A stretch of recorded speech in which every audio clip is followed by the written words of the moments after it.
Chapter 15. At the Police Station. Mary and Arthur had to get into the detective's car and drive to Middleford Police Station. There they were taken into separate rooms and were asked a great many questions. The police asked Mary once more where she had got the ring, and she explained that she'd been given it as an engagement ring by Bruce. The police were very interested in Bruce, and they asked her when she had seen him last and where he lived. She told them his address, but said that she hadn't been able to contact him all weekend.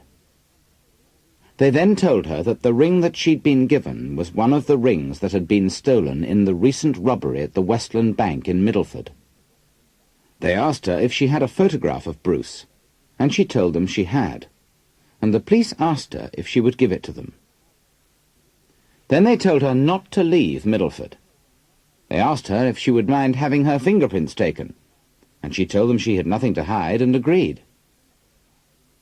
As soon as they arrived, Arthur asked if he could telephone Mr. Steele at the library to tell him that both he and Mary would be late back from lunch, and that they were helping the police with their inquiries. He was told by the inspector that the sergeant would phone Mr. Steele. The police asked Arthur if he knew Bruce, and he said that he did. They then asked him when he'd last seen him, and he told them it was at the dentist's on Saturday, and that he was with Mr. Smithers, who thought he'd seen Bruce somewhere before. When the police asked who Mr. Smithers was, and Arthur told them he was a clerk at the Westland Bank in Middleford, the police immediately went round to the bank and brought Mr. Smithers to the station.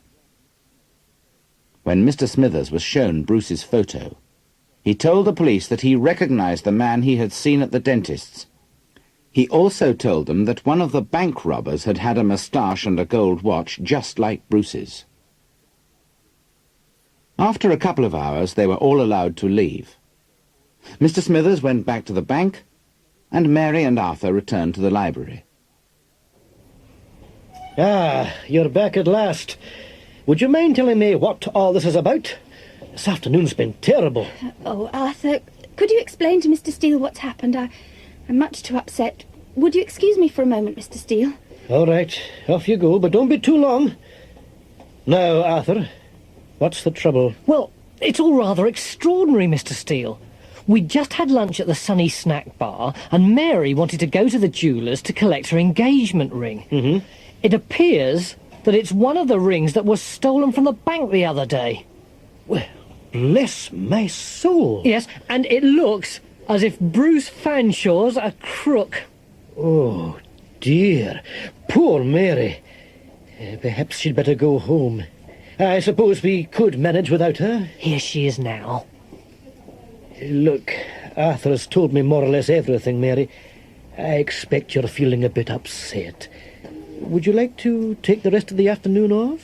Thank you very much, Mr. Steele, but I think I'd rather stay here, if you don't mind. Mm-hmm. I'd only feel miserable by myself at home.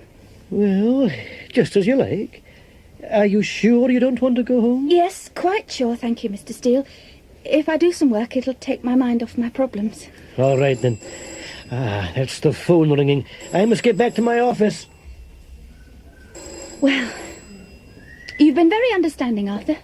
Thanks very much. Oh, that's nothing, Mary. Well, one thing's sure. If Bruce Fanshawe were the last man on earth, I'd have nothing more to do with him. Thank God I found out now. Oh, dear. Look, there's a big queue at the counter. I'd better go and look after them. But I tell you what, why don't we go to the pictures this evening? It'll help you to forget.